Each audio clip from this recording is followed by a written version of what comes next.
I think summer came early this year. Yeah, well. Otherwise, it's been a good week. Yep. Good week. Everybody out there had a good week, We hope.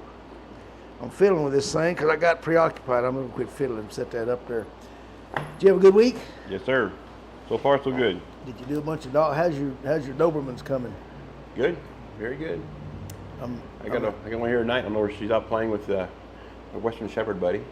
McCoy, but they come on pretty good. Now, are they both Serbian bred? No, one's 50-50, and she's pure from Serbia. But Serbia on the European side. Serbian, pure Euro, yep. Yep, pure she's Euro. come along pretty good. Yeah. We were talking about it earlier. You got European imports, you got German imports, and all that other stuff. But there's little bitty pockets in the dog world where the breeders have done, kind of something different. And one of the places that's really producing some great Dobermans and German Shepherds is Serbia. If you can get, some people talk about DDR and this other stuff, Czech dogs, you can get that. And I don't know, old David Asbury, who's now in France, used to run the canines division for the United Nations, actually. He's in France doing detection dogs. But he tells me that they're producing some of the finest German Shepherds going. There's a little something different about them. Just the build of the dog. Yep. Attitudes and I'm not going to get into the attitudes because they all have different attitudes. Yeah, but beautiful dogs. Yeah. Cool. Yep. Anyway, we need to talk about muzzles a little bit, right? Yep, tonight's muzzles. Now, I'm going to go out on a limb right now and say that this is a little spoken about and less understood or known about thing in this country. In fact, most countries. Scott's our researcher. What'd you find, Scott? No, I really didn't find anything that I could apply to this podcast that would be beneficial. But I did read up a lot, and a lot of the populace and the census is muzzles are evil. They're bad for your dog. It gives them stress and anxiety. It's bad for them. I disagree. I mean, there's uses for a muzzle. Basically, anybody go to a vet with a bigger dog or a dog, and the vet technician doesn't feel comfortable, they'll muzzle your dog. Understandably, you're putting needles and you're shoving things in all the dog's holes. I get it. Aggressive dogs. Yep. But with aggressive dogs, let me state that a muzzle could also hurt the dog more than would help it. How so? Psychologically.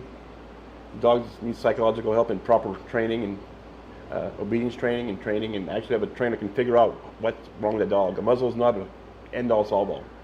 Exactly. Walking your dog, taking it at home with little kids. There's many applications for muzzles. But the application we're going to talk about tonight is in protection work. Protection training, yeah. And there's a few things that Scott's going after. What are you looking at there, Karen? Oh, we have people talking to us? No, I'm looking at how many people are on. Well, before you do that, why don't you swing the camera over here and let me talk a little bit. So, we got anybody on? Okay. So, Scott just hit on a couple of key points. There's people that will tell you a muzzle's, cruel, it intimidates the dog and all that stuff. That's true.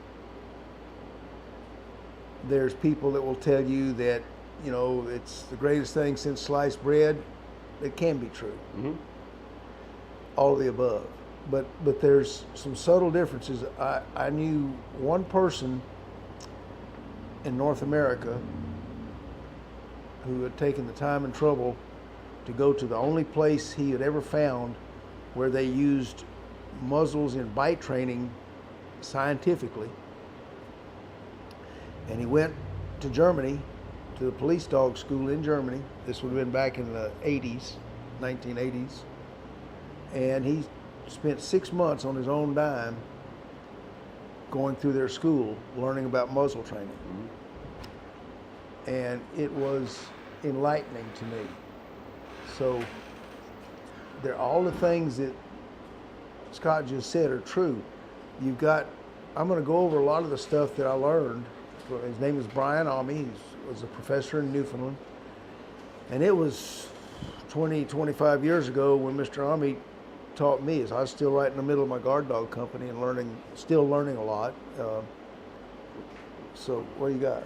Well, before we delve into this, you need to understand you just can't slap a muzzle on a dog. The dog has to be initiated in it. It takes a lot of work to get a dog to work in the muzzle. And to trust the muzzle, the dog has to be comfortable in the muzzle. Yep. So with all that set aside, with all those basic assimilation, the process of assimilation to hit where he's comfortable with it and start working with it, that's another story. We're going to go from that point forward as we jump into the training process. Right. Okay. So, Scott, I cannot stress how important that is. And here's the rule. What happens with muzzles all right, so let me go back a little bit and say, Okay. When I first started using muzzles, it was years and decades before I met Mr. Ames, when I was just trying to be a security dog trainer, protection dog, whatever you want to call it. Right. Before I opened my guard dog company, and I was, we were doing a lot of dogs with that big guy you see up there. Mick. Yeah, with Mick, and I guess I had a knack for it. I started having various people, the police department in Amarillo, one of their canine guys came to me and said, "Hey, my dog ain't biting." And I had, I forget, Carlsbad, Tucumcari, New Mexico. They came, so sort of started pushing me down that path, and we had some dogs that weren't biting that hard. So I'd heard somewhere about a muzzle, I don't know where, but my first use of a muzzle was to get dogs to bite harder. Because, well, like Scott just said, you put that muzzle on them, you're taking away their one biggest, best weapon, and it kind of stresses them, right? Yeah. So if you had dogs that already were biting, that already knew the routine, because right now you're going to hear all these people talk about, you got to test a dog in a muzzle to know he's not equipment oriented. That's nonsense. You're going to test a dog and then put a muzzle on his life. Right. It's part of the training process. Right. But if you take a dog who's already trained up to go through the bite work, then slap a muzzle on him, and he's used to the routine of attacking someone, but then he can't actually bite them, in my thinking only, they just get frustrated. Very frustrating. Yeah. And you give them 2 or 3 hits like that, and then you take that muzzle off and let them get a bite, you will have an improved bite. Now, that was all I knew about muzzles until I met Mr. Ame. Whoa! We got 4-legged visitors here.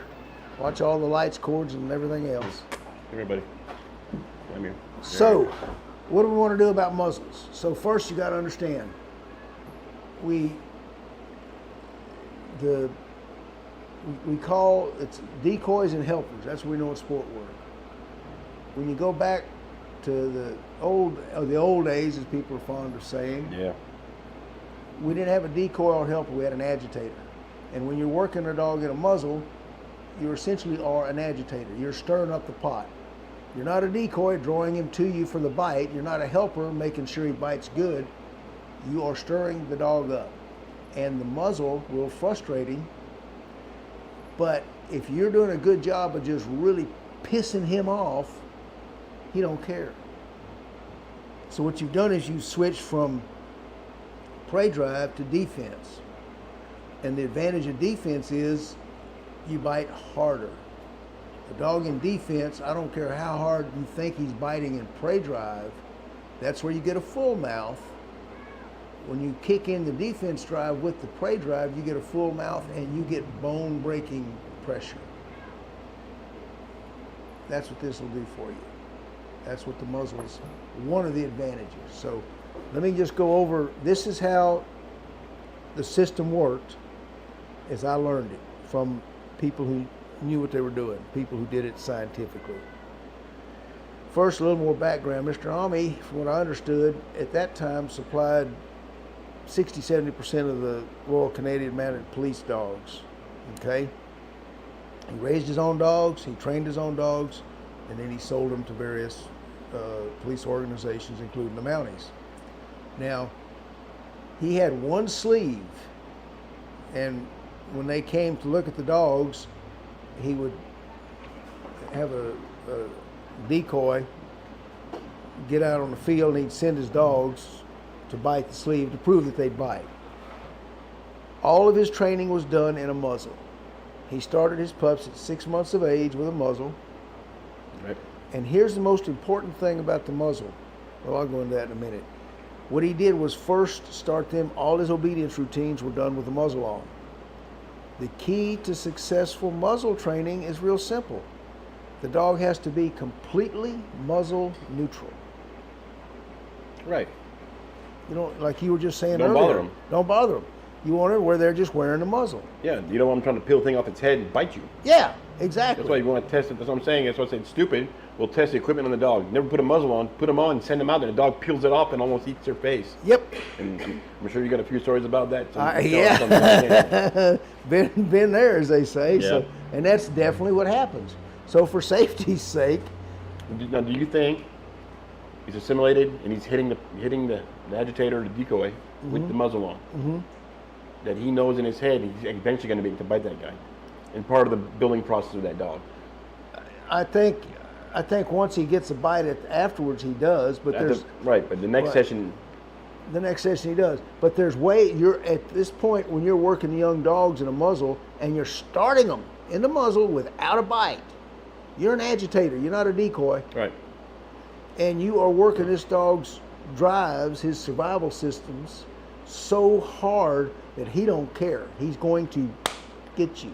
So all the chemicals run faster and Yep. everything kicks in. Yep. Like we talked about 6 months ago. Yeah. Dog can't help it. He's going to go for the man. All right? Now, at that point, you're going to switch him back to prey drive by the way you act on the ground, because you always, the minute a dog makes contact, you let him knock you down. Down you go, yep. Because otherwise, you're talking about a dog with a muzzle who can't bite, and he can't get the satisfaction of winning. Depending on how tough the dog is, this may or may not make or break a dog. So the minute he starts hitting you, willing to hit you, boom, you're going to go to the ground. Let him win. You're going to let him win. You're going to kick to a rolling prey drive type situation that'll make him want to go after you. So now you've worked both drives to their maximum. Now, when you hear today people saying, well, I'm going to put my dog in a muzzle to show he's not equipment oriented. Obviously, if a dog was raised doing nothing but muzzle work, he's never seen any equipment, so you don't use any. No. You don't need it. You really don't.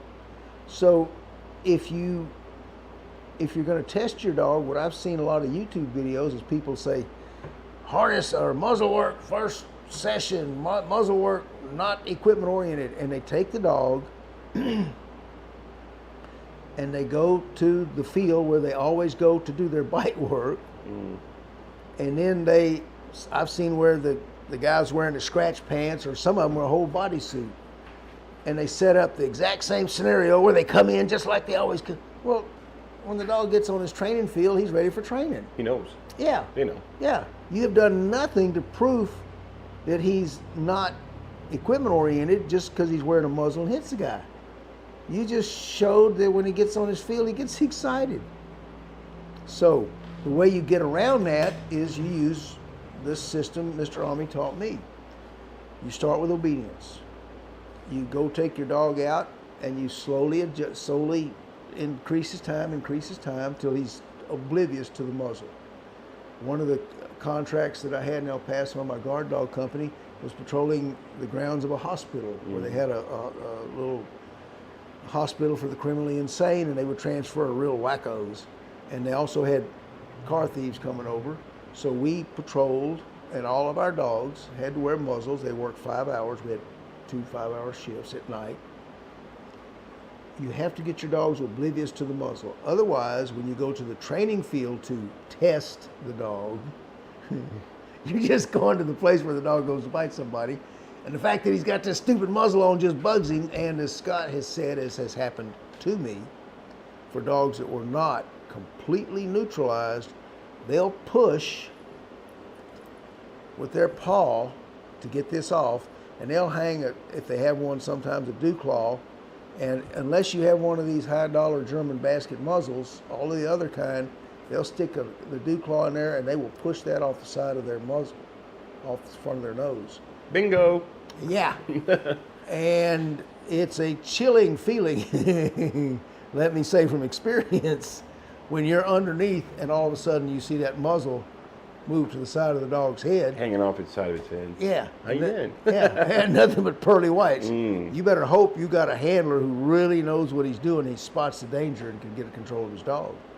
Unless it was a long sin, then you're up the creek without a paddle. Mm-hmm.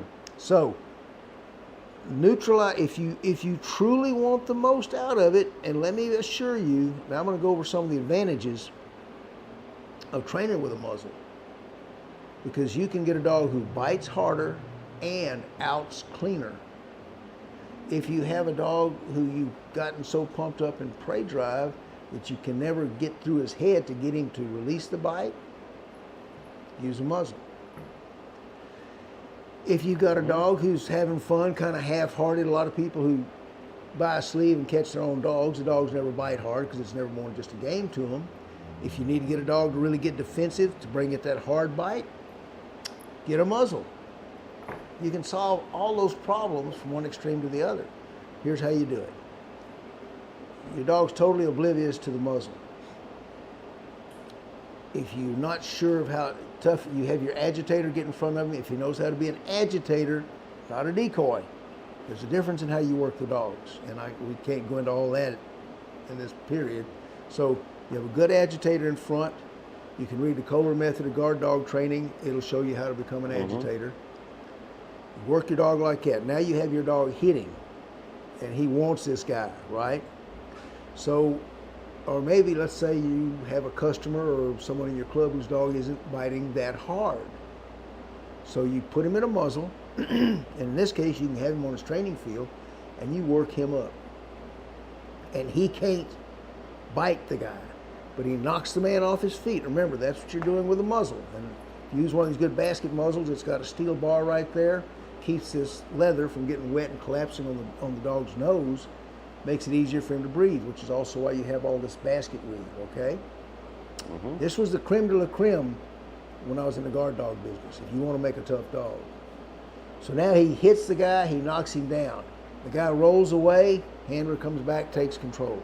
We're trying to build a bite. Dog's sitting here chomping at the bits going, let me at him, let me at him. Agitator jumps up, runs back in. The dog, boom, hits him. He rolls down, hits the ground, but he rolls away again. And the dog's going, I want that bum, bring him back, right? And the guy jumps up, and the handler reaches over to this strap, and he pulls the little buckle, and he takes it, lets it drop off the dog's face, and he sends him. Only this time, the agitator's turned into a decoy, and he's got a sleeve on, and as the dog gets to the guy, it's like, hallelujah. And when he hits that dog, that decoy, he's going to bite so damn hard because all this frustration is just boiling him over. And this dog don't care about nothing but crushing whatever body part he's got in his mouth. You do that 3 or 4 times, and you'll have a consistent, hard-biting dog who is going to go for bone breaking every time he bites. Simple as that. That was the only way I knew how to use a muzzle until I met Mr. Ami. Then we ran into problems with some dogs because of the way some people trained, getting dogs, really tough dogs, getting them to out and release a bite. So, That's becoming a lost art. What's that?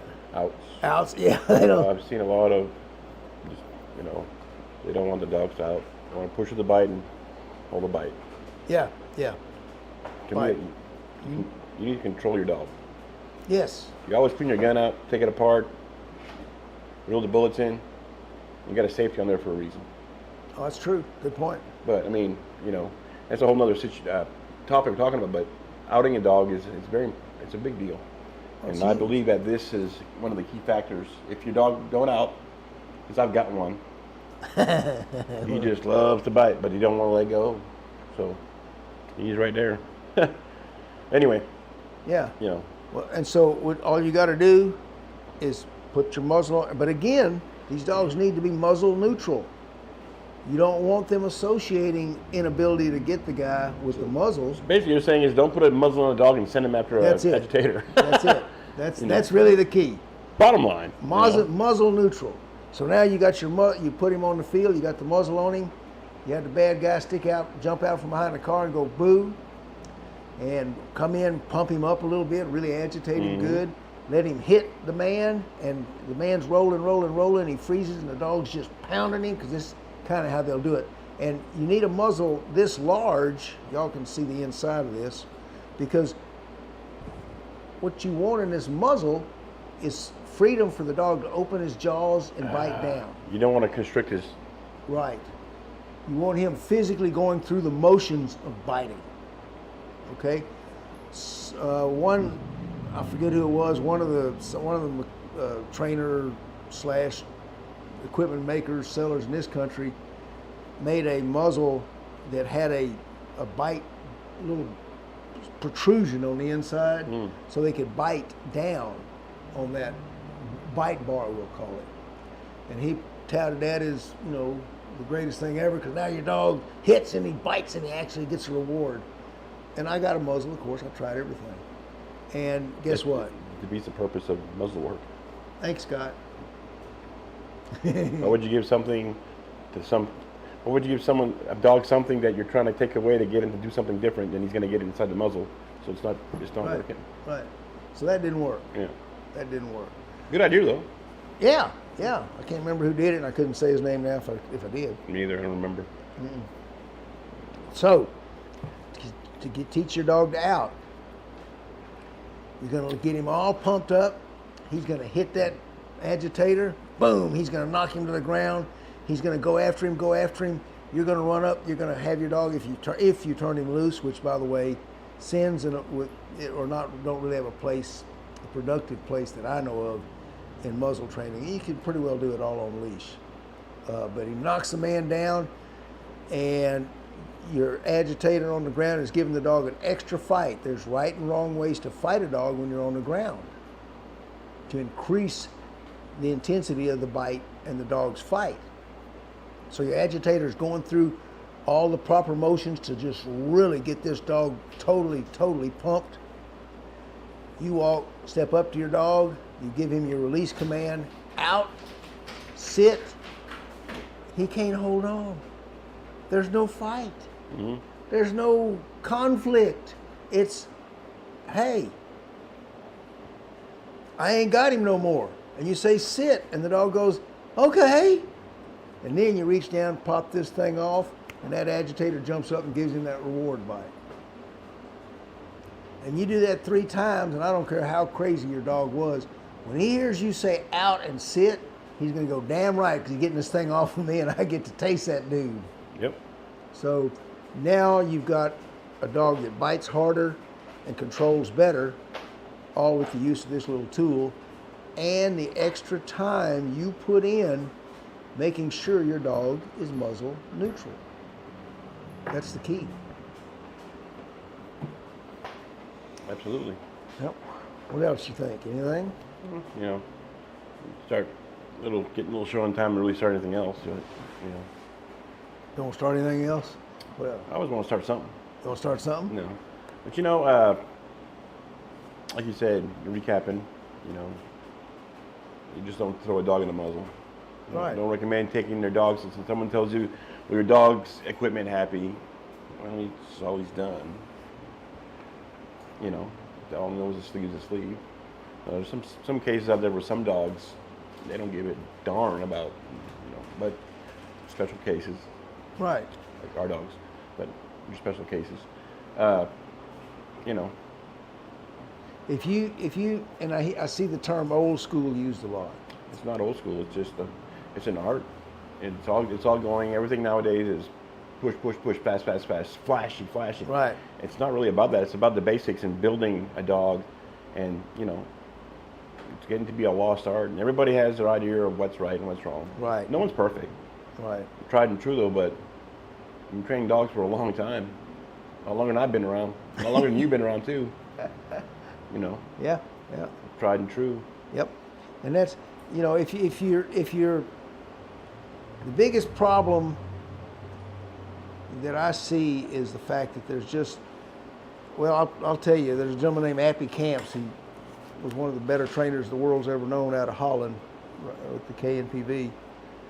And Appy told me many decades, couple of decades ago, when he was visiting my place in El Paso, that the problem with America, because this guy was the head trainer for the KNPV, the biggest supplier of police dogs in the world, right? And he was coming for canine pro sports trials that we did here in this country. Came all the way from there to one of my trials, canine pro sports. So he said the problem with America is it's just too big. He said in the European countries where they're smaller, if someone starts something really good, other people go there and they keep learning from that good system because they've seen it work. And if you go try to start your own somewhere down the street, you're just down the street and everyone says, hey, hey Hans, Johan is trying to stab you in the back. Well, you could fit half of Europe in Texas alone. Oh yeah, oh yeah. Yeah. So in this country, what we have is what Appy said, and he was very prophetic and he's totally right, is one thing good gets started and 2 or 3 people see it and they go back to wherever they're from because it's so far away and they make a copy. And then someone comes to their thing and they make a copy. And then pretty soon, It's so watered down yeah, all your copies are just, they're not useful. because there's sad to say, a lot about it's making a buck now.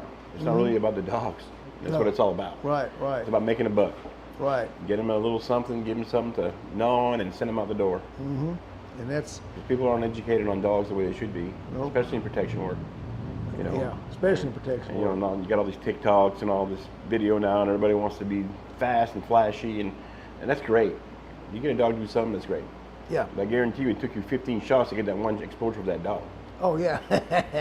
I've done it, so I know. And I love it when you go to your YouTube videos and all you hear is music cutting out any noises or sounds that are going on, like the owner going, blankety blank blank dog, you know. So maybe we ought to do something on all the various dog sports that are available in this country. Because we're unlike any other European countries where there's only 3 recognized dog sports. French. French ring, Schutzen, and Mondial Mondial. ring. Yep, That's it. that's it. And it's been that way since 1906 or 7. That's the foundation of Yeah, all dog training is Yeah. comes from the sports. yeah. And they stayed with what's right, and they rule the world. All the Americans want them to train their dogs, or they want to go there to buy their dogs. Well, there's a reason for it, you know. So everybody has their method and their ways, but I like the old school method because it's tried and true, and it really doesn't impede the dog. You know, you're still stressing dogs out and everything else, and that's Right. my other dog trying to come in. So, yeah. but she ain't coming. Well, in. we better let her in while we got a door standing. What do you think? I think so. So I guess maybe we'll do dog sports next week. If anyone's got any suggestions? Maybe. Yeah, no one's giving suggestions. Why don't y'all send something? Yeah. That's Let us know what you think. DC and Raman and everybody else, let us know if you got any suggestions. We'll do that. But if not, we'll kind of tentatively say we're going to do every dog sport that's ever been a dog sport right here next week. Until then, just remember one thing, Scott, it's all about the dog.